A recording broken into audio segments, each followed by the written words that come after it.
G'day everybody and welcome to the first ever episode of Zero Access Footy. We are officially beginning. It's exciting times. I'm super excited for all of this. You can see how good does that look. I'm so excited for this. But I'm really, really excited to see how this journey turns out for us. I am joined by my co-host, the Premiership Quarter, otherwise known as Behm. He is going to be my co-host for the duration of the podcast and for many, hopefully, years to come. If we're doing this for multiple years, we may have some problems. Years? Fuck my life. We might have to finish it in 2 when you're in the grave. Yeah, well, we'll see. We'll see what happens, but nonetheless, we are here to discuss everything, I guess, beginning the 2025 season. We've got plenty of topics ahead. We'll be discussing from the games we've gone and seen. We'll be discussing things like the Indigenous All-Star game, and we'll see other things like the preseason injuries that we've got. We've got some ladder predictions coming up as well, and we're just going to be talking generally AFL on this podcast while adding a bit of a twist to it with our own special... Shits and gigs. Yeah, that's it, with our own little special personality. Especially for myself. I have a very special personality, so... Oh, I've got, diagnosed special personality, so... Well, let's hold ourselves back from introducing ourselves that far. I do also want to thank Holmesland for giving us the opportunity to film here. It's a great place and very thankful for them. And I'd like to thank big man upstairs, Ethan, for producing the podcast. The man in the chair. The man with the plan. I wish I could hear his beautiful voice behind us. He's right behind this wall. I'm going to ruin the movie magic. He's right over here. And so you can all thank him. We're doing a movie, are we, Rhys? Yeah, exactly. It's a movie magic. But I guess to introduce ourselves to start, my name is Northie, if you don't know me. I go by Rhys. And I have been making videos for almost too long now. I am 24 years old and constantly catch the old jokes. I think I hear Ethan's... I think I hear him laughing behind me, the bastard. Yep. But I've been and met these boys from university. Last year I spent some time doing some university work with these guys. Given you were barely there for most of it. That's not true at all. That isn't true. I was there for a lot of it. It's just I have a tendency to start dropping off towards the end of things. My motivation goes up and down. I passed the course. I better hope not. I passed the course. I know what I'm doing. I better hope I'm not in round 24 doing this by myself, bro. I better hope I'm not doing I'm pretty that. sure we've made like a pact now at this point that we're just never giving this up, or at least anyone that misses is bashed, whipped. I don't know. What are we going to do? They're cat and nine tail whipped.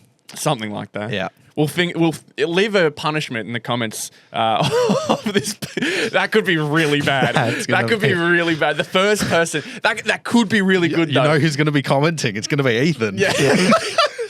The first punishment for we should legitimately do a punishment for the person who misses first. I reckon. 100%. I have no doubt that Ethan will be here every time 15 minutes early, but it's us two, right? It's us two that are the problem. When I'm coming in today, I get here right on time. Ethan's already standing there. And I'm just I was admittedly 20 minutes late. Yes, we know. But I'm here, look, so I don't get punished. But yes, my name is Rhys. I go by Northie AFL online. I do mostly card stuff is what I'm known for at the moment. Yep. But I wanted to branch us out with my mates and talk some AFL footy because who doesn't like that? But, Behm, introduce yourself. Let us know what you're about. So, online, I am known as the Premiership Quarter. Yeah! Okay. My name is Behm Gaddy. I did do the uni course last year at Swinburne with Rhys and Ethan, who is our man in the chair. I've loved footy for about 5 years. That's all I can say. I literally started in 2019 because my uncle. That's all it is. And from that, I've just spiraled so down. Spiraled? I'll start it like this, right? I go for St Kilda. These last 5 years haven't even been the worst 5 years, and I've still hated them. They've been really bad for you. I was going to say, and I feel like you don't get to talk like you've been through hell. But you guys are absolutely dog shit. So you at least get good picks, right? The amount of fucking number 5 overall picks that we've had is 0. The second overall pick you guys have had. Yeah, that was bad. You have had is incomparable. We get stuck with pick 10 and 11 every single year. Either that's not our fault. At least we're getting good picks for rebuilding. Yeah, exactly. That's my point. You're in this awful middle of the road where you're either really on the edge of finals / in finals, or really shit, like in that. But we still bottom win four too many towards bottom games. four. But yeah, you're not in that high range that you're kind of looking for, or you're just going to trade all your picks or trade all your future for a chance at pick 1 or 2. Yeah, we also seem really desperate right now, but we'll get on that later because that is a topic that we will be able to discuss in depth. We are prepared, all right. We are ready to give you guys the goods. We are all over this. I'm so excited for this. But I guess what this podcast truly is about is mainly just talking all aspects of AFL. It is going to go by week to week basis. We're going to talk about things that are happening weekly. Although we are doing just the one podcast per week, which I think most podcasts kind of follow. But I know keeping up to date and keeping on top of things is a big contentious point for a lot of podcasts. So we're going to be trying to do this, I believe, every Tuesday is when this podcast is going to be uploaded.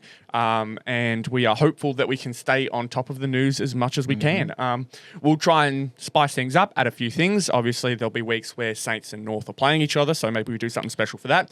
I'm not too sure, but we will try and find ways to make this continuously enjoyable every week and hopefully get you guys involved as well. That's really, I think, where I want to see this, at least personally. I'd love to be able to interact with the viewers of the podcast, the listeners of the podcast, and God bless you all very, very much. And when St Kilda and North Melbourne do play, you can expect something more than just this. I'm telling you that. Excuse me? You're coming to the game with me. Yeah, no, that will definitely happen. Absolutely. Yeah, no, I'll make that happen. That'd be so dope. That'd be podcast exclusive. We put it up on here. Member exclusive. Member exclusive. That is actually a sick idea. That is so sick. I don't think we can do that until we can monetize this stuff, but we can't think about that right now. We are way far off that. But look, that isn't the worry. That isn't the plan at the moment. Our plan is to talk everything AFL. And so I guess I will start this off with what we've got first on our plate here is, I guess, the first big game of the year being the Indigenous All-Stars versus Fremantle. I guess thoughts on it to start? What were you thinking when it came to, the format of the game, the fact that it's against Fremantle rather than a State of Origin clash that has been talked about a little bit? Kind of what's the idea that we've got going on for this game? Well, first of all, I'm going to preface this. I did not watch the game, but I did sort of continuously check the scores. So good, man. Yeah, that one too, Rhys. That one too. No, that's this one. That's all that matters. That's all that matters. Keep going.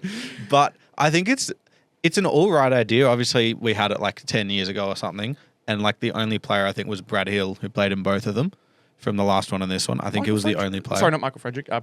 Maybe Michael Walters. Michael Walters. Yeah, okay. Was he playing in it? But I think I like the idea. However, having it as Fremantle's third preseason game, basically, it's a bit interesting. Especially playing without some of their players. Yeah, they played without Michael Walters, obviously. Yeah. Who's their captain? No, he's not the captain. He was the captain of the All-Stars team. He was the captain of the All-Stars team, not of Fremantle, but he has obviously a big role within the club. Yeah. But in terms of the actual game, obviously Horne-Francis was really good. Simkin was best on ground, got the Polly Farmer medal. Rhys is super happy about that, as we all know. But it's the only medal it looks like he's going to be winning. It just kind of felt out of place. If you have it as the first sort of preseason game of the two, because you've got your actual ones and then you've got your fake match simulation ones. If you have it as one of the match simulation ones, it sort of fits in a bit better. And I think that's probably where it should be next year if you have it with the State of Origin. Yeah. Because I don't think there's the need for the two preseason games. I don't think that's necessary. Obviously, you have one because you've got so many intra-club matches where they're doing match sim, and that's probably more valuable to the clubs because they get to see in that sense. Yeah. And it's also a higher chance of risk for injury as well. That's true. If someone like Jason Horne-Francis did their knee in this game, Port fans are going to riot. Yeah, Port fans would say this game is useless. Yeah, literally. And realistically, that's what it's going to be like for forever. Yeah. I think the only exception, and we'll talk more about injuries later because it is a topic we plan to have. We will talk more about it. It's the injuries in the preseason as well. That doesn't mainly get the rap that I reckon something like this would. The State of Origin especially. Yeah. Because there is talks of it now. It is at the point where people are talking about it more and more. But I think in regards to games like this, it would be cool if it was in a more organised format. And I think that's why State of Origin is getting such a big rap again, because it's the organised format that I think drives up the excitement. You think of other sports that have tried and succeeded in the past, not so much now. is that they've tried to organise it all in a sense that, it's a dedicated event, right? It isn't a one-off like this where, if you see it, you'll be interested because it's not been done before in a good while. But if it is a dedicated event like the State of Origin looks to be, I reckon more people will be interested in watching that one. So something like this, definitely a cool little experience. Absolutely. I think it was a really fun game to watch. I kind of had the feeling the All-Stars were going to win it purely because lots of good talent on that team. It is Fremantle without one of their players as well. But Freo, I think, actually held up pretty all right for the most part. Caleb Sarong was surprisingly effective from what I had seen. I think, the first half, and he got put down into the forward a little bit and still managed to do his thing. Yeah, he's obviously going to be a heavy midfield option. Yeah. But he'd be chucked down in the forward and he's still taking contested marks. There are a lot of tactical decisions, obviously, that Longmuir kind of wanted to go with, but he didn't want to show all his you don't want to, cards. Exactly. You don't show all your cards in a game like this. That's stupid. It's pre-season of pre-season. Yeah. So it's just sort of like, why are you showing your best? There's absolutely no need for it. Like, we've seen so many pre-season teams be absolutely amazing and then shit themselves in the regular season because they just showed a bit too much and teams were able to do their research. But I think a potential idea for the future with the State of Origin is similar to what we saw with Gold Coast, Brisbane and Collingwood, where they had the match sims with each half, where you do Indigenous All-Stars versus Victoria, 2 quarters, then continue that through the Sydney in like State of Origin team, and then do like a round robin with that sort of style. But I just, it's just sort of like a cash grab, I think, with getting ticket prices. That's all it is in the end. Because there's just no need for it, in my opinion. There is no need. It was fun, though. You can't deny it. It was fun. I think anyone watching it found it fun. And hopefully it'll come around as a proper thing at some point. Whether Indigenous All-Stars takes places, like Indigenous All-Stars are a separate team to the state teams.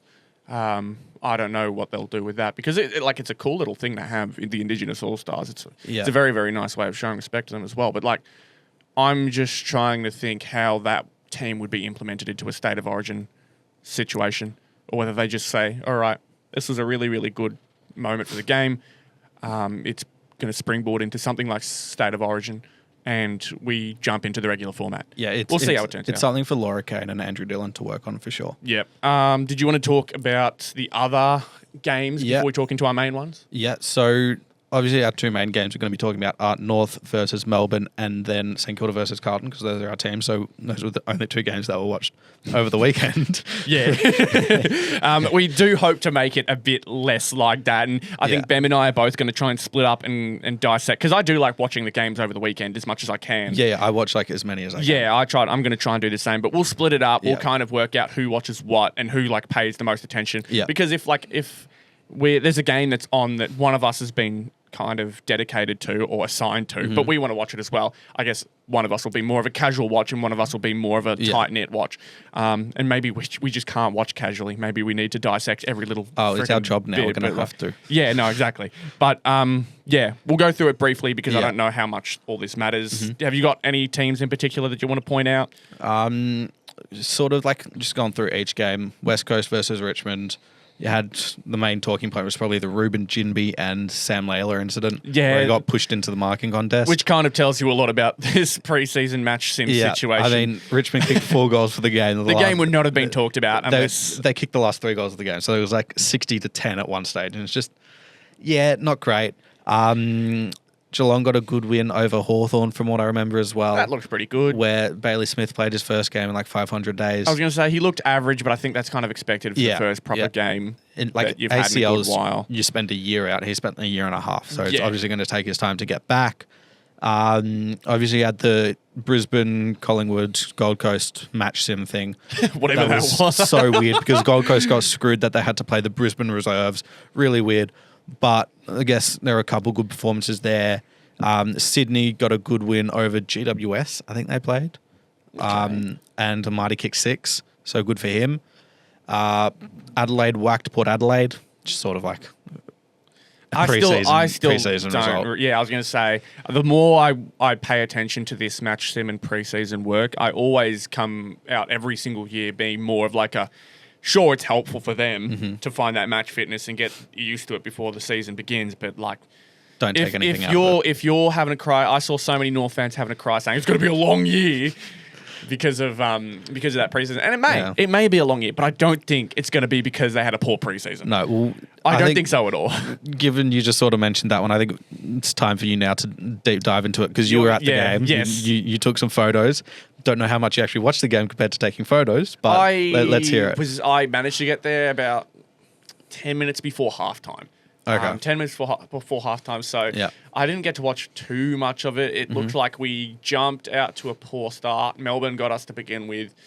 Then we started to kind of drag it back. We were a bit more competitive in that second quarter, and that's about all I saw from that.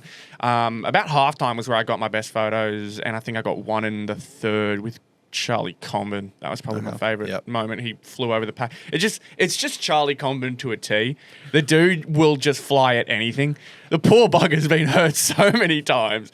I remember, like, I broke my finger once when I was younger, and I'm still not mentally Sorry, I had to make it personal, and it's about a broken pinky finger, right? One broken pinky finger. That's like 200 years ago. How are you not over this? Bro, what? I was like, no, I was like 6 or 7 when this happened. Yeah, right? like 200 years ago. You're funny, aren't you? Yeah. But no, yeah, that's near 20 years ago now. At this point, which is mad to say out loud. I'm 24. I don't even want to think about the fact that something happened 20 years ago that I can remember. That's dumb. But I still think about that moment. And when I was growing up, it clearly affected me because my biggest criticism every single time was you're too scared to go for the ball. Charlie clearly doesn't process that. He hurts himself and then just gets straight back out there. That's Charlie Comben to a T. But looked really good in the third. And then it seemed like both sides kind of took out their better players in the fourth. But Melbourne still ran over the top and took the win. Yeah, I tuned into like the start of the fourth quarter and watched them kick like 5 goals in a row. Yeah, they kicked a lot. I think Van Rooyen was still out there, and I think in the fourth he really shined. Probably the disappointing thing for Melbourne is they've lost Miners Wakefield. So and that's a big problem for them. I think it was Daniel Turner as well who got injured. Yeah, so they've lost a couple from that game, which is definitely heartbreaking for them because it's just the worst time to do it. You're so close to the start of the season, and now you don't have a start of the season. But I think North Melbourne came out unscathed. In fact, it was outside of the game. We lost Josh Goda for a little bit longer, I think 6 weeks. But hopefully a young gunner gets his chance again because he looked all right in a couple games to start last year, but obviously Achilles took him out. Yeah. I guess the few things that I've seen from this game and what I saw was North Melbourne look a lot cleaner than they have in the past. Yeah, I think there's a bit of the wise men, I think it was called from certain parts of the media, the wise old men, basically meaning Parker, Daniel. Parker, Daniel, and Darling. Darling is one that I'm hoping has a really good year because I think in order for Larkey to really shine, he needs to at least keep being dangerous, but have some dangerous people around him. Zerha can be dangerous, but he is a very streaky player. He's very on and off, and on the weekend he was off. Darling did all right. I was surprised to see him getting some ruck minutes, so I don't know if that'll become a thing during the regular season, but I saw him in the ruck a little bit, and he's not one of the jumpers. He just uses his big body to get himself around the ruck contest, which is fine. You use what you can do. Play to your strengths. And Sherry looked fine. Sherry came out all right. Again, I'm just hopeful he has another season like he did last year. Whether it gets him an AA spot this year, I don't know if there's any other ruckman. Max Gawn's obviously one that comes in every year. It's whether he takes a dip again because he's probably reached right at the end of like his actual peak. Yeah. So it's just sort of whether we see anyone else coming up because there's no one else at Melbourne, so we're still going to have to shoulder a lot of the burden. Yeah. But for Cherry, if he does continue the form that he did show from like probably round 8 onwards or something, he'll probably take the All-Australian squad, if not the actual spot in the team. Yeah. And then you've got your other dangerous ones like Rowan Marshall, Brodie Grundy, Tim English. If he has Tim a good English. year. Yeah, Tim English was down last year, but absolutely. I think the Doggies' success this year is very heavily weighed on that ruck play from Tim because he's a threat all around the field at some points. But last year it didn't feel like that. He's the best around the ground ruckman in the competition. Yeah. But it's whether he gets that impact back at the stoppages that he didn't have last year. And if he's not, he's second because I think it's either Gawn. Marshall probably is up there too. Well, Marshall averaged most disposals, but I don't know how effective they were. That's true. It was As a a lot Saints of fan, lot I of don't know how handballs, effective wasn't it? they were. It was a lot of handballs or something like that, wasn't Yeah. it? Yeah. And a lot of dumb kicks. Along You could say the floor. same about Sherry. I think Gorn's probably the most effective, Yeah. right? Yeah. He's also the most experienced. So But he gets you that. on the Melbourne side, the link-up handball through the middle, I don't know if that's just them exposing North Melbourne's awful transition defence. The switch from offence to defence was poor all day from North. That's the one thing I kept pointing out, because anytime we would get ourselves an inside 50, and if the ball was turned over, the switch around it was just kick to kick to kick, like way too open all around the field, that Melbourne would just be able to easily cream us through to the point where it was a wide open shot at goal. That just became way too common. That's and interesting. frustrated the hell out of me. Clary looked amazing. Cozzy looked amazing. Purely off of that, right? Clary was just the linking centre that I think Petrarca was very much that throughout previous years, but Clayton really took that role and made it look fantastic. So It's also something we don't good signs. necessarily see from Clarko teams where you're that open transitioning. So when you do turn the ball over, there's normally that really solid defensive structure. If there is that lapse, even if it's just one player, because you're so young, there's a chance that it just happened, that could continue to play your season, where it's just you're so inefficient defending the turnover. But it's good for Melbourne because that's something that they've struggled with. If they use that handball game to then in the regular season, then it'll allow them to get a bit more one-on-ones forward of the ball rather than teams allowing themselves to run off. Yeah. And because they don't have forwards that can consistently win one-on-ones, it's harder for them.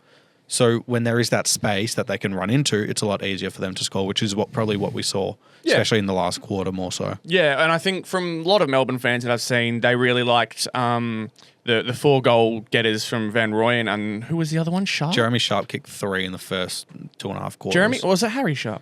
Harry Sharp. Harry Sharp, yeah. And a lot of people liked Harrison Petty. Apparently, they thought he looked really comfortable in the back. Because not forward of Yeah, the exactly. ball. He's not a forward. He's not useless. He's up not a forward. forward. He had a couple good games at forward, but it's very clear he was He not kicks confident. against Richmond. Okay, let's be fucking for real, bro.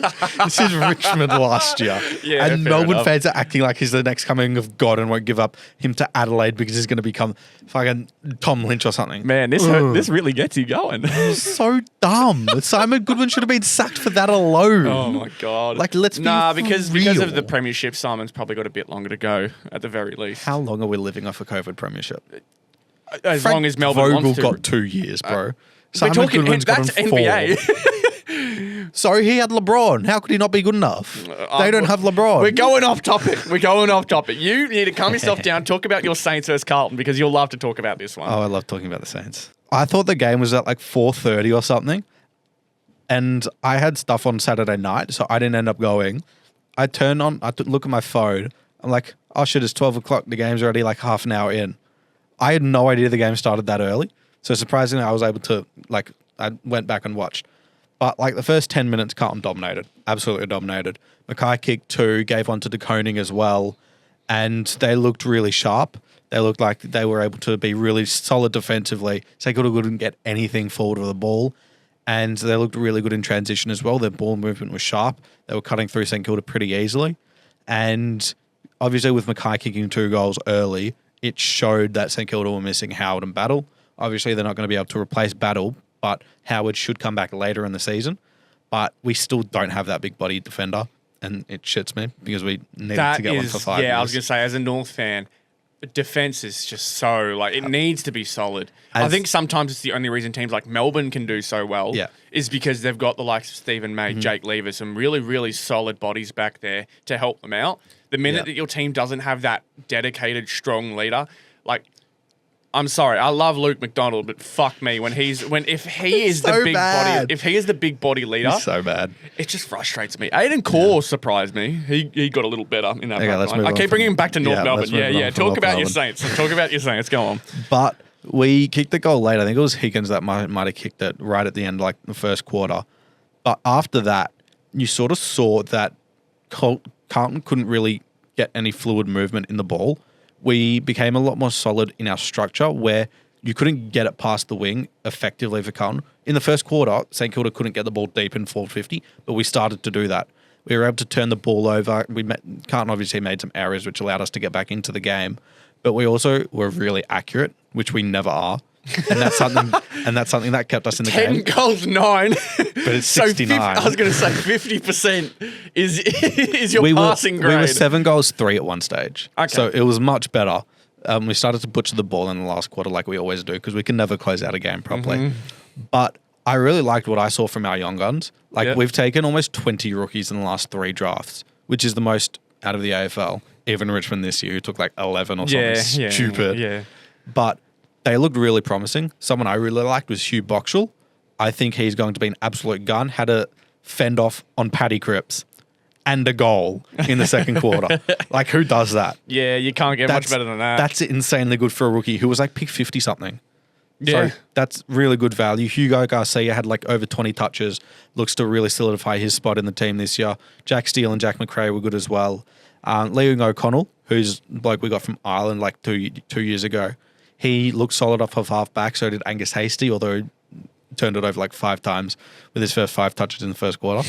And I was like, what are you doing, man? That's a rookie for you. That's the rookie. What are you doing? Yeah, you get them out now. Yeah. Get them out now, and then all your worries come for the season. If they're still doing it during the Yeah. season and they're not at least showing signs of improvement, that's when it becomes scary. And then you also had Harry Boyd and Max Heath sharing the ruck time. And I liked Harry Boyd. I think he looked really promising. We got him from South Australia. But Max Heath concerns me because he's been on the list for almost 4 years now and he hasn't done anything. Yeah. We got him in the mid-season draft in 2021 along with Cooper Sharman. And he just done nothing. He looks slightly fitter. That's all he has. Yeah, that's definitely... It's worrying. Ruckman- Obviously, Ruckman take their time. How high was he picked in the mid-season draft? Oh, he was this 8 maybe. 8. Yeah, okay. Because I'm trying to think. North have had ones that have flopped. We've had forwards who have just come in, maybe played a game and then left. So yeah, it could be worse. But he's also a ruckman, so it takes his time to develop. But it was just interesting seeing the change from like the early first quarter to the rest of the game because Cooper Sharman looked all right, Mitch Owens looked all right, but we really didn't have many forward options. Yeah, like Dan Butler is now in the leadership group, which I hate. I didn't know that. Yeah, okay. Oh my God. I wanted to get rid of them. I for swear last he's 2 been years. poor ever since he came to St Kilda. Is it So literally just because he's been there for He was a bit amazing now? in 2020. Yeah. He was okay in 2021. Hasn't done shit since. And I hate it so much. He and Jack Higgins, I feel like, have switched roles. I remember Jack Higgins was the funniest bloke to watch because he did some dumb shit that made me just piss myself. And then last year, pulling game winners out his ass. Yeah, he was so good having last so year. many, He was what, so leading good. goal kicker? Yeah. Yeah. He Jack kicked like Higgins was 35 insane goals. last year. He was really good. Potential All-Australian push if he continues at this If year. he keeps up at that rate, you'd hope so. I just found it so interesting that there was so little to take from the game other than the Saints rookies looked good. Yeah. We had some good youngsters. It's matched him. And It's Jack matched McRae him. looked okay. Yeah, But- I'm probably most concerned with Jack McRae because he needs to find himself a situation within that club. I think St Kilda's probably the best gonna place he look could have great. gone to. He's gonna look great because this year. many midfields, like at least good midfields, and I think you've said before that you don't like the Saints midfield and it feels very weak. It is. So Jack McRae, although he was kind of on the outs of the Dogs have a very good midfield. He's And not Jack getting McRae, in. Jack McRae used to be really good for that team. I was very shocked how quickly he fell off the earth. Maybe just due to age or just younger pieces take. Because they had Bont, they had Trelaw, they had Libber, they had Ed Richards pushing into that team. Yeah, they just Richards was drafted doing- Riley Sanders. Like Yeah. there was no room left for someone who's not quick. And we missed Seb Ross last year and Brad Crouch. No one talks about us missing Brad Crouch. So Brad Couch? shut up. Okay. Brad Crouch. First podcast He word, was, I think that one is. Yes, it was. But he was so important in 2023 because he's a big body midfielder and we don't have one of those. And now we get Jack McRae, who'll just replace what he was doing. So Jack Steele now has a bit more options to do what he wants.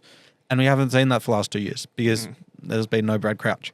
So I think he'll be a really good pickup and get him in your fantasy teams and Supercoach because he's going to be really good. We've probably got fantasy champion over here. Who won the fantasy competition for university, by the way? Do we know? I think it was Josh for Moso. Really? Yeah. Okay. He had a really good second half of the year. Yeah, fair But enough. I think It's time to move on from the preseason games, given how little we like them, and it's time. Giving how much I don't give a shit. Yes. We spent what? We're supposed 20 to take minutes on it, 20 probably. minutes, 15, 20 minutes talking about it. No, we were supposed to take 10 minutes, so we've This probably is- gone even longer. But fuck, who cares? This is what preseason does for Who me. cares? We're talking about you next. Yeah. If you'd like to introduce the topic. So, from the Saints-Carlton game, probably the biggest injury was obviously Jagger Smith. Probably the biggest headline throughout that too. preseason so far has been the is injuries Jagger Smith. and the injuries just Because- in general. Fuck, this draft class is cursed, man. Yep. Layla, I mean, thankfully Sam Layla will be Lawler. back. Lawler? Lawler, Whoopsies. Layla, I don't know. It's so weird. But thankfully his injury doesn't look too long No, term. It looks good. like he's going to be back soon. But Yeah. Smith's is obviously season. And I think Paddy Cripps talked a little bit about it to some of the media Mm-hmm. people in regards to trying to put into perspective what this injury means for his career, because realistically, it's not over for him. No. As unlucky as the injury is, he's probably done it as bad as it sounds at the best time, because Yeah. he has barely stepped onto the field. He'll still have time to prove himself. It just is going to take an extra year. Yeah. It absolutely will suck. I'd imagine Carlton fans are gutted because they've now had this massive risk feel like already mess up. And it's their second season-ending injury. Wait, It's who's the Nick other one? Newman. Oh, that's right. Yeah. Newman went out during Yeah. training, didn't he? Newman's a big loss. Newman's a really big loss. He was super solid. in And their they back just line. lost Mark Pittonet. My God. Carlton, Cursed so Carlton are bad. really cursed this year. Cursed I feel so better bad. about my ladder prediction now. I feel very, very much better. Well, that's but- a hint. Stay tuned for that, Yeah, please. stay tuned for that. But preseason injuries are probably the biggest headline out of all of it so far. And it makes you think, how much do you put people in for? Obviously, teams already don't push them so hard within Yeah. those preseason games. They don't try to let them, play out the usual minutes. They obviously save that for the actual games. But even then, we've seen I know North went as far as I don't even think Finn O'Sullivan played in the second half. I think he played like half of the last quarter, maybe. I don't even. I don't remember. know the verse. He played like Yeah, half of he the second played quarter. so and the first little, quarter. and honestly, considering how this draft class has gone, the best idea. Toby I just saw Travalia played 5 minutes in the last quarter, it felt like. Yeah, And kicked the match sealing goal, though. I saw that. I only saw Finn on the bench, and I was disappointed by it. Yeah. But at the same time, I understand it. Thankfully, for these preseason games, I'm pretty sure they're all free. So it's not Yeah, like you're I think they wasting are. money to watch half a game of a player you really want to. But it really does make me think how much preseason should be done. I think it already is massive. And the warm-ups to get them started through regular Problem off-season is- training. You have an early preseason where you've got like your preseason, which is end of last year, so end Yep. of 2024. Then you start this year, I think end of Jan is normally when they start. Yep. And you don't even get like a full month before preseason games start. And they're in 2 days a week, 3 days a week. Yep. They barely got any time, the coaches, to get them into shape. Because if they're partying during the off season, they're not going to be in full shape. Yep. You have your off season, so you're going to celebrate it, whatever. You're going to do whatever you want. The coaches and the staff need time to get these players ripe for the season. If they're tearing hamstrings, if they're getting concussed, if they're tearing knees, they're tearing their ACLs in the first 3 weeks of preseason, it's just because they're trying to work them so hard in such a small amount of time. They're in 16 hours a week, including match day. Yep. Who do you know works 16 hours a week? The and gets unemployed, paid the unemployed 800K? friend who sleeps on the couch of their parents' house on Tuesday morning. They don't work. Tuesday at 2 p.m. Let's go hiking on this mountain, boys. It's the people who sell courses on Instagram. That's who it is. That's who works 16 hours a week. They get to stay It's at me home. on my breaks page at Tuesday 10:30 a.m. Please buy my breaks. Please. I Well, need to fund myself. I've got a break for Rhys. Stay tuned for that because he's going to like it right at the end of the video. Ooh, I'm excited. But part of the injuries is because there's just not enough time. But there's also just the unlucky factor. Like tearing your ACL is just, it's a knee collision. Yeah. There's very little you can do. Unfortunately, yeah, it is one of those things where it's going to happen. It's going to happen to someone at some point. Yeah. I guess it's just the idea of prevention, right? Because I've heard it so many times with concussion experts that obviously it's one of those things that it's tough to stop, but like the prevention of it and taking care of these players is still ways away, still a long time away. And it's nothing. And it's that greed of like, I want my best player, even though he's hurt, to go back out there because he's our best player and all that type of stuff. So a lot of the time, we as regular spectators will weigh up the cost. Yeah. A lot of those medical professionals, I'll hear a lot say there shouldn't even be a question about it. No. It should just be as soon as they get the head knock, they're done. It's but like one head knock. If you haven't had any before, 2 weeks out, take your time. Do not rush them back into anything. Yeah. Because we still don't know the effects of it. CTE is one of the most understudied things in the world. And it happens in literally every sport. And I think it's the business side of the sport that stops the research into that stuff. Because if the medical professionals had it 100% their way, we would lose a lot of really good talent. And honestly, really quickly, right? There's some people who have the long-lasting issues before they've even jumped on the field, right? You think of kids growing up. You don't need to tell me, mate. I dealt with Paddy McCartan for 5 years. Yeah, exactly. Yeah, poor bugger. But I think a lot of people are aware of it. They just don't fully understand it. But I think a lot of people think they understand it, right? Because they're trying to look at it from two different perspectives. They're trying to think of it from the health side and the entertainment side, right? You want to see your big players play, right? And we're at the point where, you know, they've got their 2 weeks through any kind of head knock to recover, but then they're very quickly rushed back out, right? Once that 2 weeks is up, you're basically pushing them back out there, hoping that everything's going to be okay. Sometimes 2 weeks is not enough. It really just isn't. Yeah. But I think that's one aspect of so many aspects regarding preseason, because I'm very much under the impression nowadays that less is more. Yeah. I think less is more. Obviously, you've got the idea of, you know, they're not up to match fitness and they're trying to push them so hard. So maybe less is more is not the right way of going about it. But I truly believe if you can ease them in as simple as you can, right, at the cost of maybe a little bit of skill to start the season, these guys are professionals. It's not going to take them too long to get themselves back into that game standard. But it makes you think, right, how many games should be played? When should these preseasons start? And how do we reduce these amount of injuries, if even possible? Yeah, it's very difficult. It's a tough topic. Super. It's a really tough one, because people like me would rather see these guys healthy and fit to go at the start of the season, at the cost of maybe their fitness, right? And other people want to make sure, especially if they're a contender, if they know their team is contending. If I told a Brisbane fan, hey, you should probably slow these players down, they'd be like, shut the fuck up. We're trying to go back to back here. Please stop talking. Like, I understand. We've just had the greatest off-season of our lives, Vegas Part 2. For those who know. Oh, God. Oh, if you know, you know. Oh, we need to get back into shape. Oh my God, Vegas Part 2. I forgot that the Lions had that Vegas debacle because of winning the bloody premiership. It is amazing how much a premiership will change everyone's ideas. Crazy. It's actually insane. If you win a premiership, it doesn't matter what you did. You won a premiership. Think of the Rat Pack in 2011, the Collingwood boys, right? Dane Swan, Heath Shaw, Alan Didak, those guys. Oh, yeah, they were true. consistently like out and about, getting themselves in trouble, right? But I don't think many people think about that. They think about the premiership they won. Well, yeah, in 2010, but not 2011.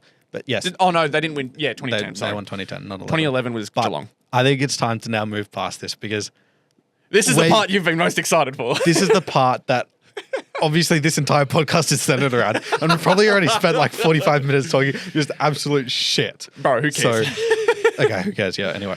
But this is what we want to talk about, right? Ladder predictions. Instead of doing every single team, we're going to split it up into 2 parts, where this week we're going 18 through 9, and then next week we'll go 8 through 1. Yep. What we're going to do is we're going to go, Rhys goes first, then me, and we'll go 18 through 9 individually. We're not going to do it all at once per person. Yep. I believe that's what we're going to do. So all I want to say is, I swear to God, if you have St Kilda in the bottom 4, I am leaving. Do I have St Kilda in the bottom 4? I am leaving. we haven't seen each other's Hold on. predictions, and I really hope, because every fucking video I've seen online has St Kilda in the bottom 4. Bro, or 12th. I'd be annoyed if North Melbourne were put in the bottom 4, right? What do you mean? I want them to be better. I want them to go up. We have to. We've given up our draft capital. We have to go up from now. If we don't, that's a problem. Oh, yeah. You gave up your future first round pick. Exactly. I forgot about exactly. that. So that's why I haven't put. So Yeah, I'll spoil mine a bit. I have not put North in the bottom 4 purely out of hope, right? But I do think there's a chance. I'm not doing this out of complete I'm copium. not saying where I've got North Melbourne. Yeah, right. I'm not saying. I don't like this. All right. So, all right. I hope it's going from 18 up. So in spot number 18, I have got Richmond.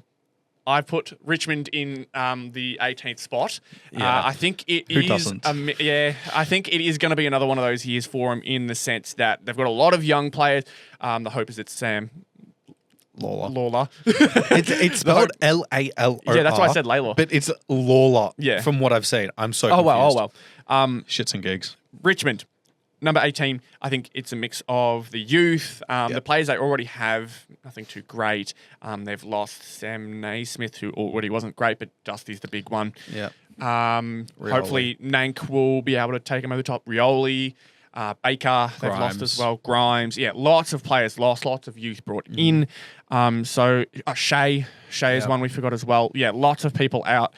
And lots of youth in. So I guess the hope is that the youth outperforms and plays their expectations. Yeah. There's obviously every draft has hidden gems, so you hope that Richmond, if you're a fan of Richmond, find one of those hidden gems and hopefully use them along with their top picks to bolt themselves up. I wouldn't be too stressed, however, how this season goes. I think because they do have a lot of draft capital again next year. Or for the next draft, sorry. Yeah, they got your first round They've pick. got our first round. They got the stuff from, obviously, Gold Coast. I don't know if there were any future picks in that, but they also got the stuff for Fremantle, which I believe had a future second, and they got the stuff with Baker as well, which I think had... There is a very high chance that Richmond can get like multiple top 3 picks. Yeah. There's a very high chance. And they might consolidate stuff to be able to get that. Yeah. Like they could have pick 1, 8, and 11. They might consolidate that with a future second round pick to be able to get 1 and 3. I wouldn't elate that though to immediate success. However, obviously these guys are young and they'll need some time to work together. God knows I've learned that they need time to work together. Yeah. But I think although it looks to be a bad year, they're probably on the best path they possibly can be for a rebuilding side, and that is dead last because you deal with the pain now in hopes that later on you've found the gems that take you to the next generation of success. And I mean, trying to compete against a 3-time premiership dynasty is going to be tough, but hey, I think they're off to a good start. Yeah. Well, if we skip to my predictions now, I do also have Richmond 18th. It's absolutely no surprise there. But I think something that we've noticed is there was such a change. They've now got like 4 experienced players. You got Short, you got Vlosten, you've got Nankervis, and then you've got Lynch. I think and Bolter's kind of experienced. Yeah, I think Vlosten could be really, really exciting this year. I think we were talking before about the big backman to help them out. I think Vlosten, has he played a bit of forward before? He's played a bit of forward before. Vlosten's not going to play forward. I don't think this year he will. Absolutely not. They'll need him down back, but I think he's going to be a great leader, I reckon, within this backline especially. He'll be able to take them, if they do go above 18, I think he's going to be one of the reasons because he will solidify the defense. They've also got hopefully Taranto, like a Stephen May, so. although Vlosten in himself is a very good player already. He's more so the Taranto too, medium-sized. you mentioned. He's also the medium-sized defender, which it's hard to carry defense when you're the medium-sized. And he's not the size of like a Sicily, where he's playing off people. He's a proper medium defender. Yep. So it's hard to like carry a back line. But if you want him in your fantasy, get him because he will score really high because they're going to concede like 60 inside 50s every game. Like it's going to be so bad to watch them play. Yeah, it's like they've got maybe 1 or 2 players on every side of the ball that could do all right. But then again, I think most teams have that, and most teams also have better than that. Yeah. It'll be an interesting year for Richmond. But if they do go up, I think it'll be off the back line. Yeah. But for 17, I've put Melbourne. Ooh. I've put Melbourne at 17. I like that. But it's a bold take. very bold. It's a very bold take, but I think it's based off of Les Petrarca. Okay. Injuries seem to hit them. So I think that could potentially affect their year. And I also think this could be a year where a lot of things break down, right? Yeah, I think I kind of agree with that, where we've already seen so much stuff with Cosy Pickett happen. Yep. There's a chance that Petrarca, obviously, there's stuff. Oliver, there's stuff. I was going to say, this That feels like a entire year spine. where everything is shaking. Yeah. And it's a make or break. If one bolt falls Honestly, loose. these guys could definitely hit top 8. I think Oh, there is yeah. a world where they hit top 8. I just think it goes talent, the other absolutely. way. I think it goes the Yeah, other way. okay. I think Cozzy is basically out the door. Have people seen him? It's so weird, that looking elsewhere? situation. Yeah, I don't know.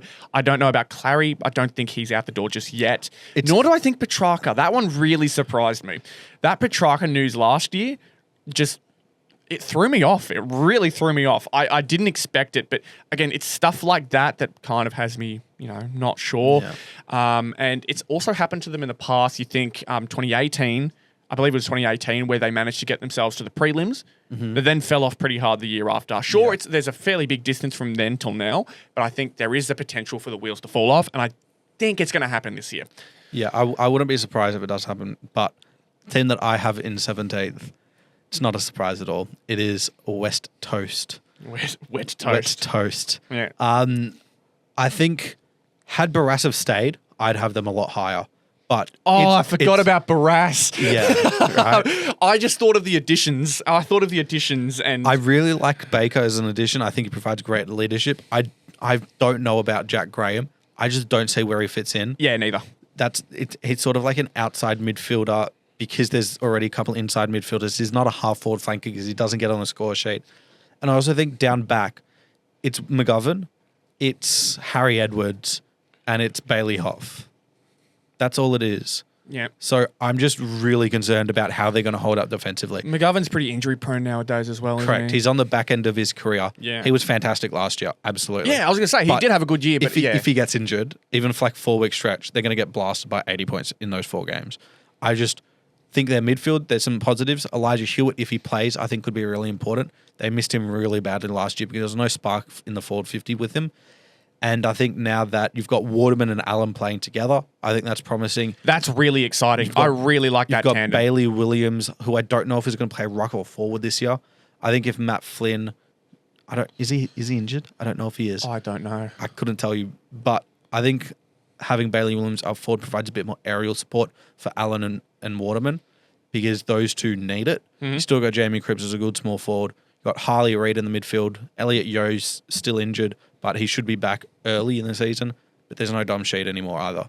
So they've lost that experience anyway. Yeah. I just don't think that Baker and Graham will push them anything further than maybe 4 wins. Yeah, fair enough. I kind of had the same idea. For number 16, I had West Coast. Okay, yeah. Right. And so my idea and my thinking was that, the additions plus the subtractions kind of even themselves out, right? They gained some decent players, but they lost some others. Yeah. So losing Barras, losing Sheed, and then adding Baker and Graham. Yeah. I don't see how that. In fact, it probably could even put them a bit further down. It depends how Baker plays. There's also the addition of Matt Owies that I like, but we'll see how he plays off of Allen and Waterman because it's very different to playing off Mackay. And Yeah, Very absolutely. different. It's either in a situation where he's needed to step up, Yeah. and he does, or he doesn't, and he's just unsure how to play. That's everything you either do or you don't. It's nothing special. Man, I made that sound so cool, bro. It's whether he's able to continue the production because he kicked over 35 goals last year, which is great. But if he doesn't kick 35 goals again, they traded away pick 3. Yes, they got Bo Allen, which I think trading away pick 3 was the right choice. But it's such a great draft that it could bite them potentially. They're only winning it now because of the injury to Smith. Yes. That's the only reason they're winning it right now. But I think West Coast, I think they're still in that same kind of spot. It'll take them another year to get a really good draft pick, and they need to get a key defender. One to target is Jed Buslinger. He's at the Bulldogs. He was drafted 3 years ago. Hasn't cracked through. Might make a game this year because there's no Liam Jones early. Yep. And that does affect my Western Bulldogs prediction. which they might be coming up very soon. If he doesn't get a game this year or doesn't stay in the team, He won't be at the Dogs. He won't be at the he Dogs. needs to leave because Yeah. he will fit in perfectly there because he will replace McGovern and they need tall key defender. Yep.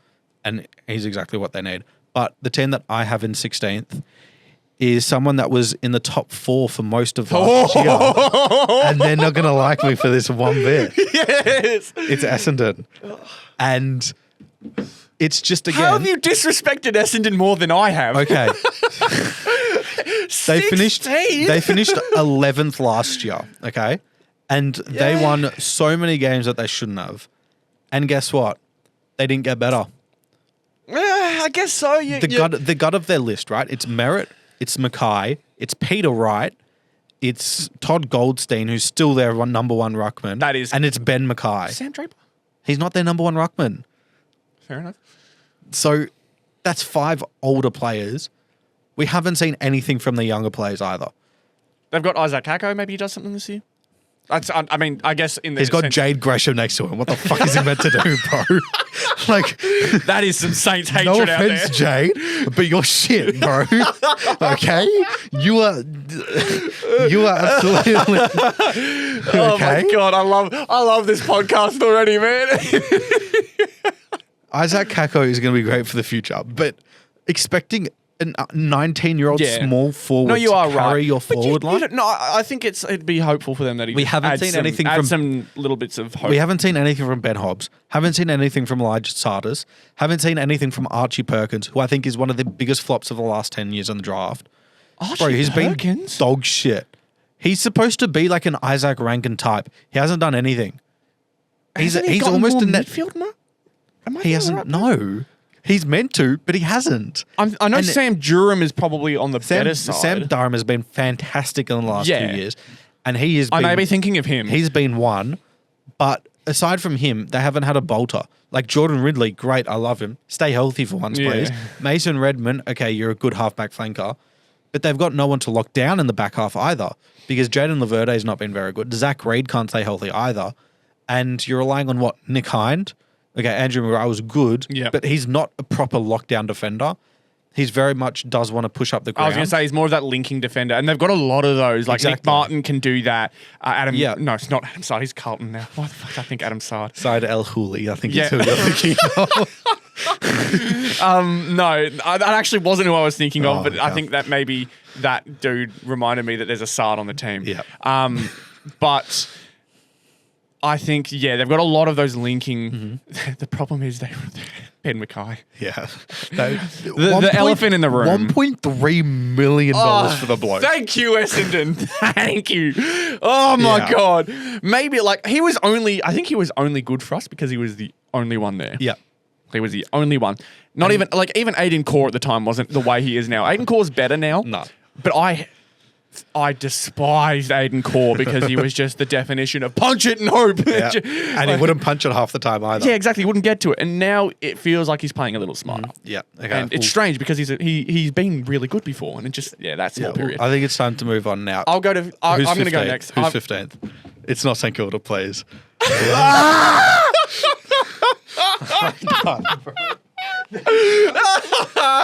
Yes, I've put St Kilda 15, right?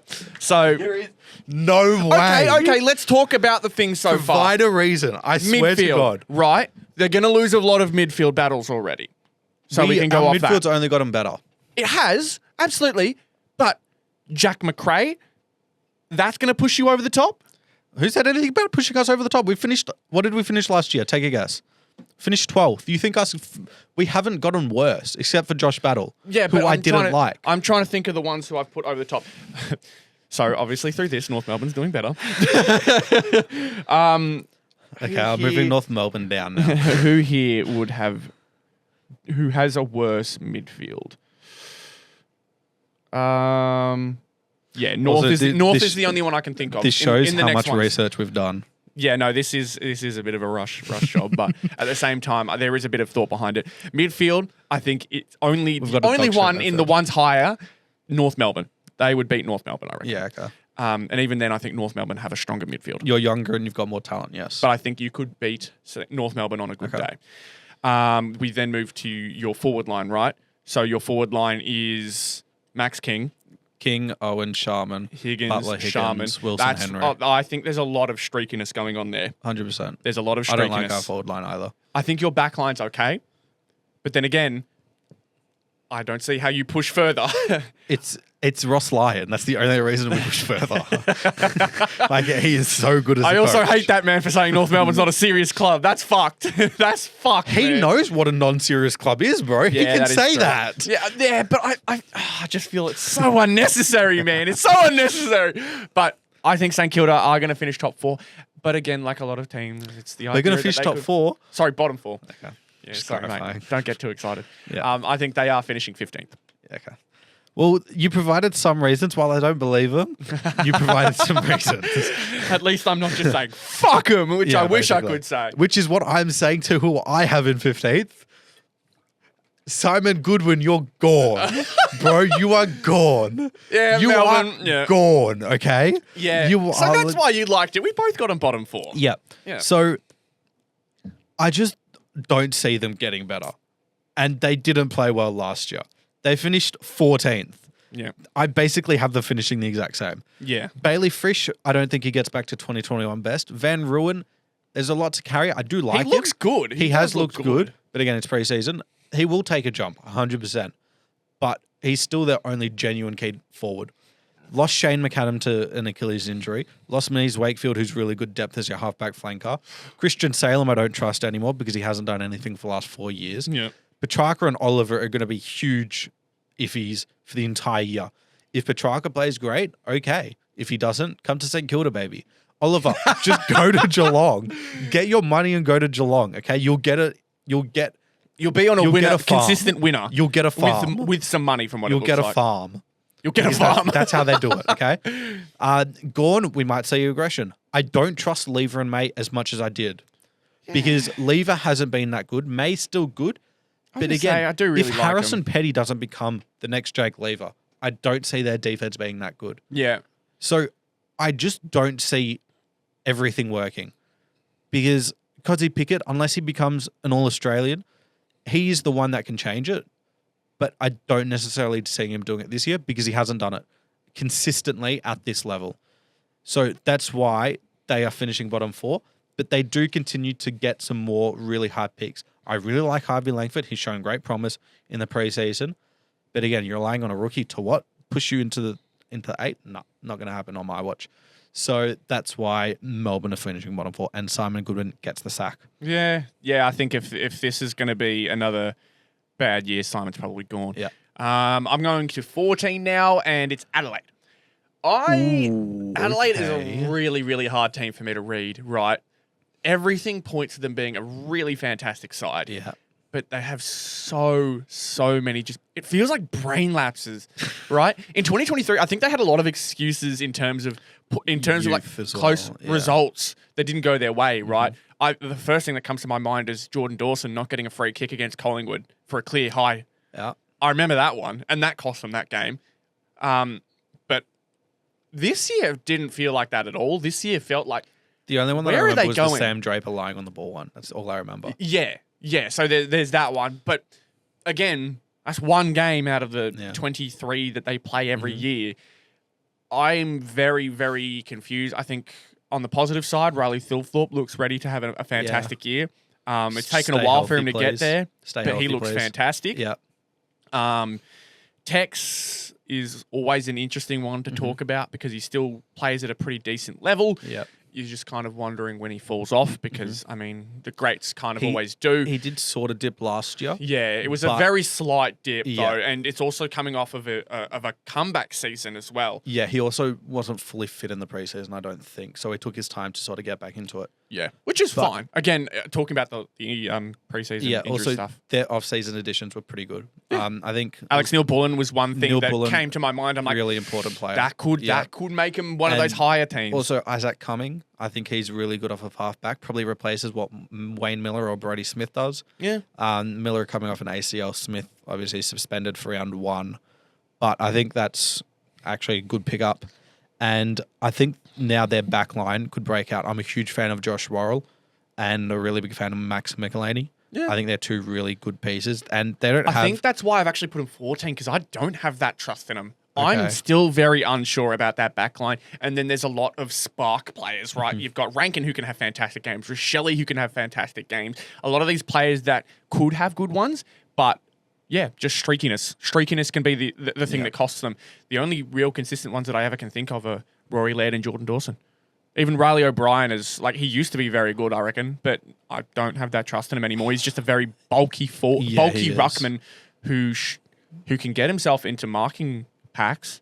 He could do a little bit in there, but he's just so robotic. He's arguably compared the worst to so many around, ruckmen. He's arguably the worst around the ground ruckman in the comp. Yeah, I think he's a lesser version of Jared Witts. Yeah, I think Jared Witts is his best comparison. Yeah.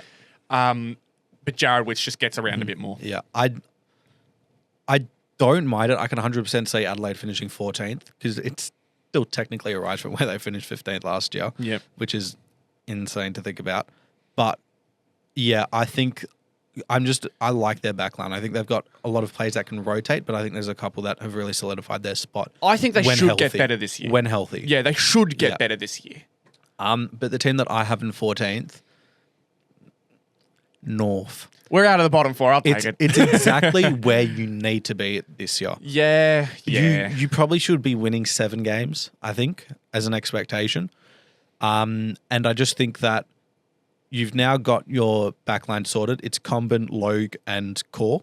Yep. That's who it is. I'm so excited for Logue. And you've got Jackson Archer as your movable player who might take your Petrarcas when they go forward. I hope Jackson takes a step up because there's times like where he him. looks good during the season, but Yeah. he is He's still young. He's still very young. Yeah. Yeah. But I think you've got the midfield now that has to perform. Yep. You've got Cherry is 100%. your ruckman. You got LDU, you got Simpkin, you got Sheasel, you got McKercher who might get some time. You got Finno who's going to be there. Wardlaw when he gets back into shape, who's going to 100% be there. You've got a forward line now that has some support because you got Darling. That's why. You got Yeah. Larky, No. Darling. 100%. You got Coleman Jones if they want to back up Ruckman, who's just a big body. I don't really like him, but if you need that big body. You've got Parker and Daniel now who provide some really good ball movement and leadership. It's time now where Zerha and Curtis need to kick 30-plus goals each. I think the way Curtis is forward. primed for it. Unfortunately, I don't think Zerha is. That's He- my big. Curtis looks Has he like. signed his extension, Zerha? I can't remember what extension he had in the past. Okay, because I'm not sure when that goes to. he now doesn't need to be that second forward. He can be that third forward, which Yeah. is what is more suited to do. Yeah, absolutely. And I just think that with a Clarko system that has had 2.5 years to refine now, I think it's time to get sorted. And this is the year that they need to get better. I think that's a very realistic goal for them. Yeah. There's a reason why my boys aren't there because I've gone with a more hopeful goal. They aren't my 13th pick, which is scary. What is my 13th pick? What I put again? Right. I put Gold Coast. Gold Coast at 13th. Okay. Ooh, what I happened there? cannot trust them. I cannot trust them. No shot I can trust them. This is more of a pick of I will not be fooled again. I will not be fooled again. Gold Coast have done this too many times, where they look primed to make a run at the top 8, and I honestly cannot knock it down. There's just always something that goes wrong every single year. You're going to hate me for I have them too, but that's not going to be this week. It's not going to be this week. Hey, I hope they do. As a For the neutral, AFL's sake, they need I to do it, hope bro. they do. They need to do Oh, it. absolutely. If Gold Coast ever have to go into a rebuilding phase again, good luck. Oh, yeah, for sure. Good no one's luck. going to want to come to them. They've had players now want to come. If they don't actually succeed this year, then they're fucked. Yeah. Completely. Yeah. Like- they've got a great midfield. Noah Anderson, Mm-hmm. Matt Rowell, Took Miller. You've got the other ones. I'm trying to think. Sam Flanders. Yeah. Flanders, I Bailey think Humphrey. he's a big possession getter. It's more about how efficient he is, I Yeah. think, for him. and then you move to your forward line. Ben King, who I know you're a Saints fan, so you're going to hate me, but I think he's a better King brother. Oh, at the moment, he's been better than Max King, 100%. I think it's because purely... he's just been able to play. Like, yeah, that's the I think simple maybe thing. the reason I put St Kilda in the bottom 4 as well is because I don't trust that forward line, and I don't like the fact that it feels like Higgins is their number 1 guy. But something I it's cannot fair wrap my enough. head around 100% that. is fair enough. I cannot wrap my head around that. I think Max King still has to work on his strength around the contest. I think he gets pushed off way too easy. I won't criticise St Kilda. Let's move back to Gold Coast, please. Let's go to Gold Coast. Ben King, I really, really like. 100%. And then you Good move. on, They obviously lost Lukosius to Port. Yes, I don't care about that loss one bit. Yeah, not much either. Do you think the likes of Sam Collins, who I think is a heavily underrated player, he's kind of got that rough nut attitude to him, and I think that's why so many people underrate him. Yeah, because I think he just doesn't think footy-wise. I think he's a very, very strong and smart player. For me, I'm a huge fan of their spine. You got Collins, you got number 10. What's his name? The interceptor. I'm trying to remember it as What's well. his name? You got Mac Andrew as well. Mac Andrews, another one, yeah. Then you got Witts and a really good midfield at his foot. And then you got King, you got Walters, who I'm a huge fan of and think he can really break out this year. You got Ethan Reid as well. Mm-hmm. And now you got some support around it. You got Will Powell, you got Daniel Rioli, you got John Noble. Yeah. You've got some really good pieces I think there. that's if they're to go further than 13, I think that's where it has to improve. Yep, right right. around the ball. The spine you said is really good, and I think I Yeah. agree with that. I think everything else around it needs to step up. Yeah, fair enough. I think we're taking a fair bit of time. Yeah, here. So I do you think- want to move on to 13? Yeah, well, 13 for me is the Western Bulldogs. I just see them really struggling early because there's so many injuries. I think it's a hard team to predict where we don't know what we're going to get. This has been the thing with Beveridge's teams. We don't know what we're going to get. Yeah, absolutely. I think Ed Richards is out already. Liam Jones is out already. Cody Waitman's gone for a bit. Cody Waitman's gone. Relying on Rory Lobb as your only key defender is going to really, really struggle. That could see him. Jamara Ugle-Hagan might not play round 1. We don't know how fit he is at the moment They're because he hasn't very had much another question mark pre-season. team like Melbourne, I reckon. Yeah, 100%. Yeah, which is I'm not entirely sure where I see them at. And I think their midfield is still getting old. Obviously, you got Bont, Libba. Trelaw's also not going to be there. That's another one. Yeah. So you got Bont and Libba as your two main midfielders. You've got Matt Kennedy now, who's all right pickup, but He's okay. He's kind of like a slightly above average midfielder. That's all he is in every area. Yeah. You can rely on him to just be there. He's kind of, would you say he's kind of a replacement for Jack McRae? Kind of, but like I think he's like a in Jack terms of production- McRae, but plays a different role. Yeah. But I just don't see how they're going to survive early. I think they could be 0-5 if they don't have like their plays in the first 5 rounds. So that's why I've got them there. I just think they'll really struggle early. Yeah, fair enough. All right, I'm moving to 12, and I have put Essendon. Essendon is my 12. Okay. So I don't see them making the 8 this year. I Yep. think we both agree on that point, but I think they're doing a little better than how you've put them. Mainly based off of the fact that I think their talent is a lot better than you have described it. I think that Zach Merritt is a fantastic leader. I think Nick Martin around the ball is fantastic as well. He is a game changer. I really like Peter Wright. I think Peter Wright is really good. I know you don't agree with that. I think Bro, he hasn't done anything in 4 years. he's a strong forward target. Leave him alone. He's a very strong forward target. And then you look around the ball. Draper is hard to tell most of the time. Yeah. But then you look, they've got a very, very solid back line at the moment. Do they? Yeah, Really? I think so. Who's filling there? Because it's, in my opinion, The only when healthy, it's Mackay, Reed, Ridley, Redman, McGrath, probably Nick Hines, and then I think they may move Martin a bit further back more often than they'd like to. yeah. And I think that could be what brings in a bit more score involvement. I think them losing Jake Stringer is actually quite helpful for them. I think sometimes he can be a bit of a clog. Just sort of moves. He kicked 40 goals last year. That's really important for him. He was their leading goal kicker. No, I understand that, but I think he was a little bit of an unaffected. Do you not A understand the synopsis idea? of them as a team. Maybe, but what I was more going for was an empty stats guy, Okay, yeah. right? I think thought we were done with that narrative. he's bro. very much Stringer has always been the kind of Won a guy who. premiership. Yeah, well, he's the guy that brings the spark. Yeah. Right. I think I've used Spark before already, but he's one of those guys that will do something to obviously bring the energy up within the crowd, right? I think of when it comes to him, he kicked a game-winning goal Against St Kilda. Was it? Yeah, it was against you guys. Sorry Yeah. about that. Fuck you. Fuck you. But it's moments like that where he's loved, but then he'll have some questionable performances, and so I think Essendon will do all right. Yeah, I think. I just don't trust Brad Scott to get him anywhere near the age. No, I really neither. don't. I think the team I haven't. Yeah, listen, I didn't talk about Langford, Yeah. but again, he wasn't as good as he was 2 years ago last year. So it's just sort of where you see that out. But yeah, I don't trust Brad Scott as a coach as well. Like, I just don't think his tactics are there. Yeah. But moving on to my prediction for number 12, I have the Geelong hat That's falling a out. crazy one. That is Everyone's crazy. loving Shannon Neal. I don't see Are they? it. Yes, bro. It's insane, and I don't see it. I don't see I Bailey haven't Smith been being that thinking important. Shannon Neal. I've been thinking Paddy everyone Dangerfield, else. huh? I've been thinking everyone else. Nah, don't see it. I've been thinking they've all. Okay, everyone. There's always the people who do this with Geelong. This is the year that I think it actually happens. Okay. Okay, Max Holmes, great player, really good talent. I just don't see their backline being as effective anymore because we haven't seen the breakout from De Koning yet. He has been rumoured to leave. How that plays on his mind this year could be really, really interesting. Yeah. Colin Jasney's probably going to fall off a little bit. How we see Tom Stewart play this year is going to be really interesting if he takes that leap into that midfield, which obviously Chris Scott wants because otherwise he wouldn't have played him there last year. Yeah. Dangerfield, I don't see being as good as he was. Even if they rest him, I just don't see it.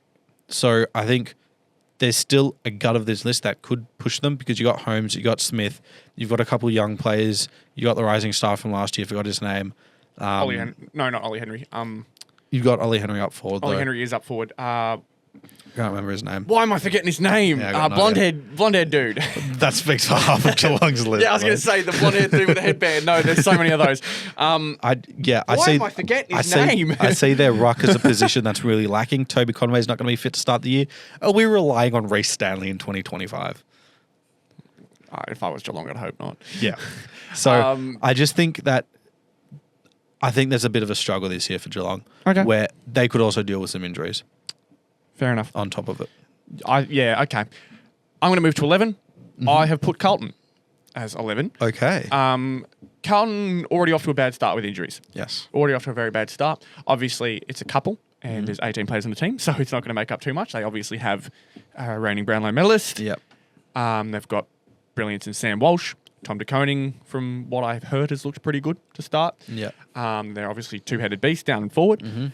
But at the same time, they are a team that likes to kind of middle out a bit. And obviously that's not intentional, but more in the idea that they like playing down to their competition sometimes, and they will also play up, right? They could absolutely give it to the teams like Brisbane. They're a super hard team to predict. Absolutely. Super hard team to Absolutely. I think there's teams, basically, if your backline is solid, you put up a chance. I think their backline is solid. No, like it. no, not Carlton's. I mean, if any team's backline is solid, you've got a chance. Yeah. Right? They would pump a team like North. They would pump a team like West Coast. They would pump a team like Richmond because their backline just isn't there. Right? And that'd be consistent. But that's the only thing consistent about them, I reckon. Kerno getting goals is probably the other consistent. Kerno is incredible. But I think Carlton is just one of those teams where you hope that they stop playing down to competition. Yeah. And you also hope now that there's no more injuries to stop them. Yeah. I think, obviously, if they stay healthy from here, you're going to have a decent spine like they always do. If De Koning continues that form from last year, that'll help. But I think a lot of stuff, honestly, relies on Sam Walsh because we know what we've gotten from everyone else pretty much.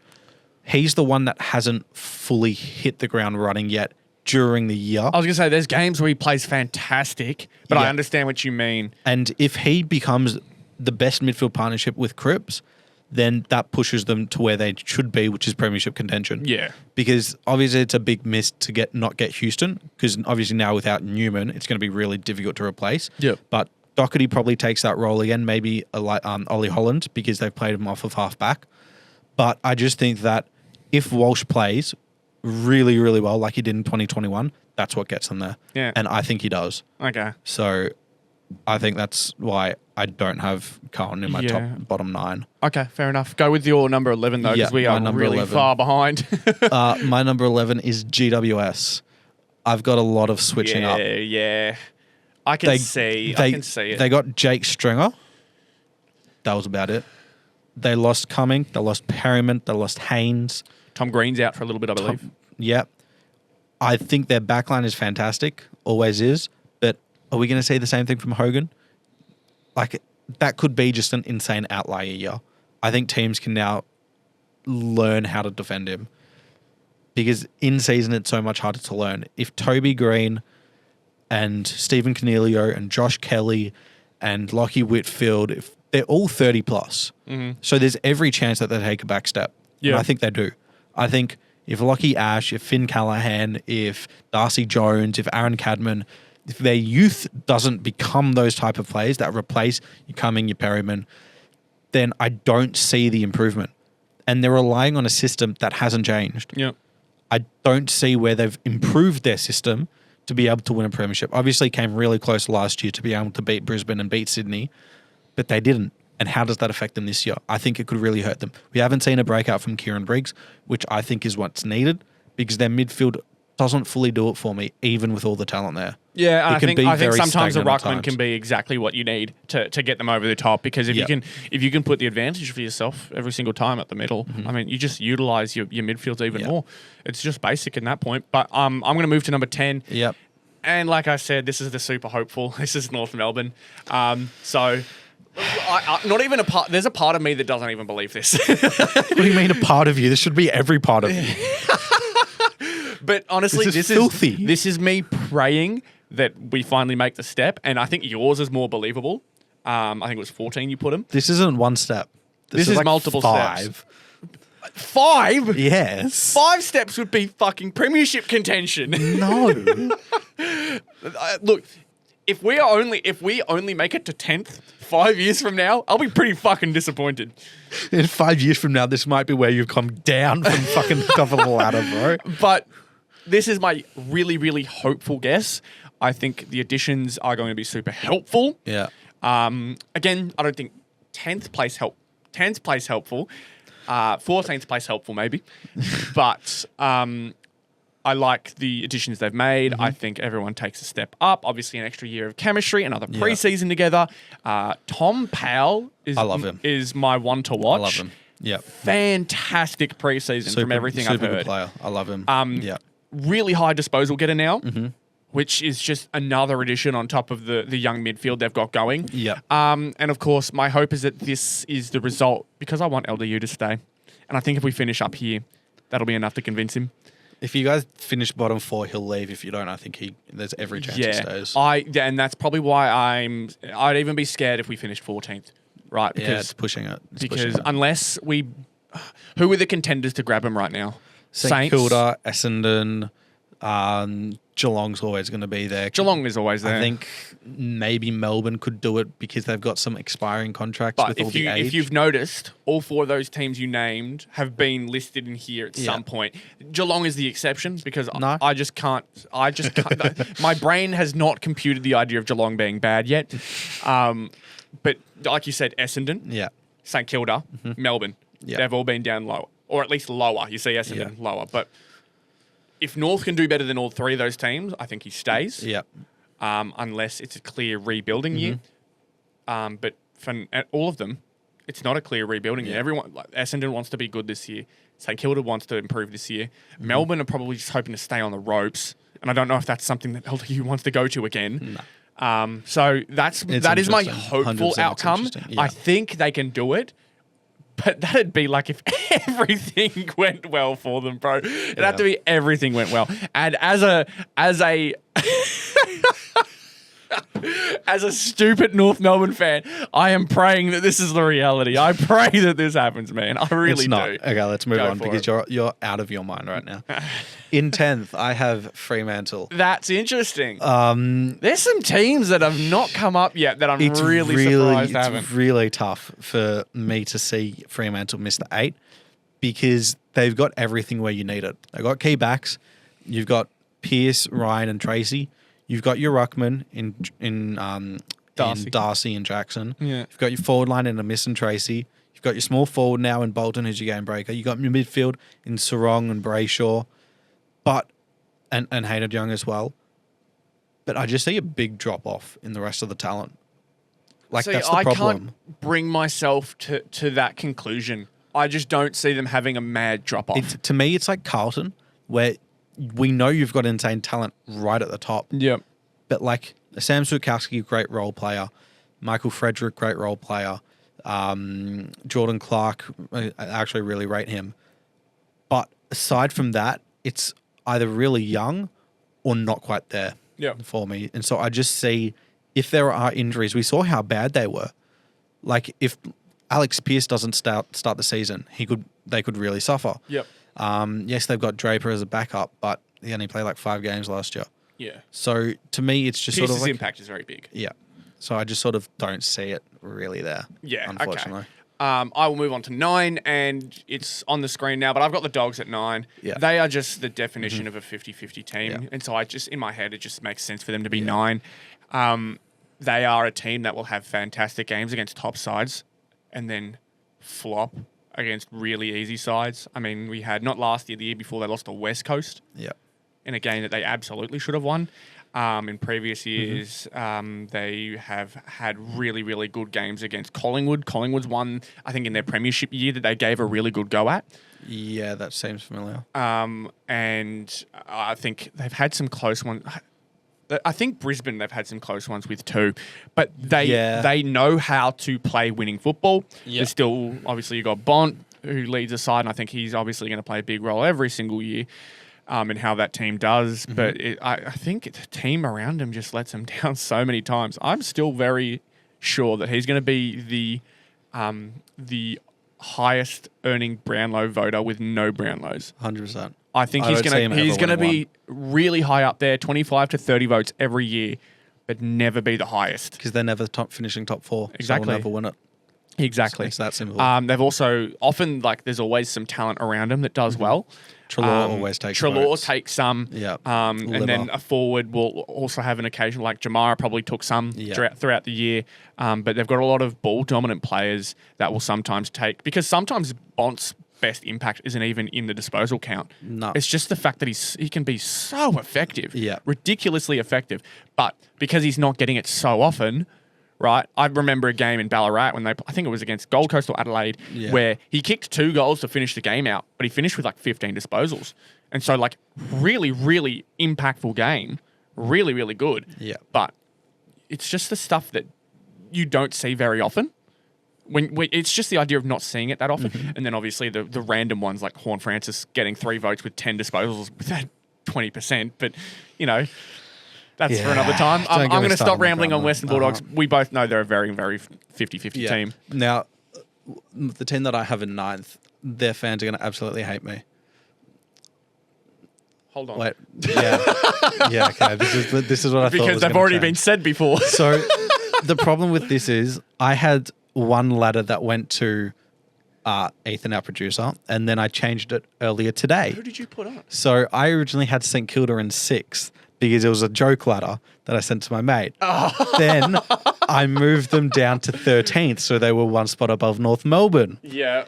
And when I saw 13th, I'm like, oh, it's the wrong ladder. But anyway, everything moved up. I had St Kilda in 13th. That's sort of why I didn't actually say any of the teams because I didn't know which one was which. Okay. So I was like, yep. But okay, who was going to be the team there? No. St Kilda's 13th now. I talk about St Kilda. I want to kill myself every time they come up. Oh, you didn't? Yeah, that's right. You didn't talk about St Kilda. Yeah. So I had St Kilda 6th, and I had the team in 12th and 13, and every rung down, basically. So St Kilda are above everyone here. This was a joke Ladder said to my friend, okay? This was not meant to be real. But anyway, we had a bit of a shake-up, but now it's all there. I have Fremantle 9th, Geelong, GWS 10th, Geelong 11th, Western Bulldogs 12th, St Kilda 13th. We got so many injuries, bro. We got so many injuries. We're going to rely on like 6 rookies or like first or second year players to start the year. And it's just not going to work. See, I don't know why you've gotten so angry at me putting them bottom 4 when they are 2 spots ahead of bottom 4. Just 2, in your opinion. But that could be like 4 wins to 11. That's the difference. Like, I could easily see St Kilda winning 11 games and Melbourne winning 4. If St Kilda win 11 games, I don't think they're finishing 13th. I think they'd finish minimum 11th. The team that won 11 games last year was 14th, and that was Melbourne. Like, that felt like a super outlier, though, did it not? That was a really, really congested year. Every year the last couple of years has been that congested. Like, fair enough, I guess. The latter 2023 was 10 wins and 14th. Okay. That's like insane numbers. Yeah. All right. So I just... God, it makes 10th feel so dumb for North Melbourne. It does. Fuck. This is what I'm saying. Far out, man. Yeah, that's our ladders. We will get you the part 2 next week, Yeah. which is, I think, what everyone sort of wants to see. I don't know. I was really happy with that. That was fun. But talking about St Kilda... Yeah, we'll get this one through quickly because, Jesus Christ, we are so over time right now. I love talking about this shit for so long. They have offered Finn Callaghan a 10-year deal reportedly worth $17 million, and I am all for it. But no one else is. Yeah, but then you see the other articles and clearly not even Finn was for it. Oh, I'm not surprised that Finn doesn't want to be here. Like, there is no reason for him to accept that deal. Do you reckon if North sent him that same deal, he'd accept that? No, because there's been even less spots for him at North Melbourne. Yeah, no, you're But right. You are right. he just came off I a just year. like the idea that St Kilda are so desperate. We could that offer even this. Finn Callaghan. We could at offer a this 1.7 for 10 years. for any player at any team, and I feel like they'd reject it. We could offer this to Aiden Core, and I feel like he'd reject it. No, that is no. Aiden would 100%. I feel like that's how bad we are. For 10 years, like Aiden Core's age. Everyone's shouting us for this deal, right? Saying how desperate we are. For us, everyone shits on us for not having that superstar midfielder. For having the guy that absolutely lot of money at a playmaker. lot of players, though. But look who we've done it to. We've done it to Wiedering, which we need that player because we just lost Josh Battle. Wiedering We did it to would make Merritt sense. because we need that midfielder. We did it to Jordan Dugoe because he's that game-breaking midfielder. We're doing it to Andy Brayshaw before he re-signed. We're doing it to LDU. We just did it to Finn Callaghan. We need these type of players. Yeah. Everyone's saying we don't have the talent. And that's why we're not that good. Look what happens when we try and get that talent. Yes, they're saying no, but it's not like we haven't tried. I just feel like this is the wrong way for the Saints to be going about it. No. I think they're trying really hard to avoid a rebuild.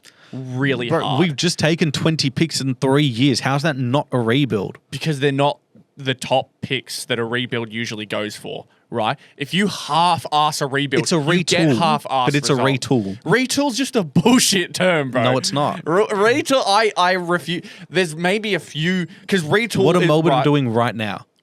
probably going to rebuild. No, they're retooling because if they were rebuilding, they would have done what Richmond have done. Melbourne are retooling. St Kilda are retooling. Yeah, but look how it's going for them. Look how we've predicted them.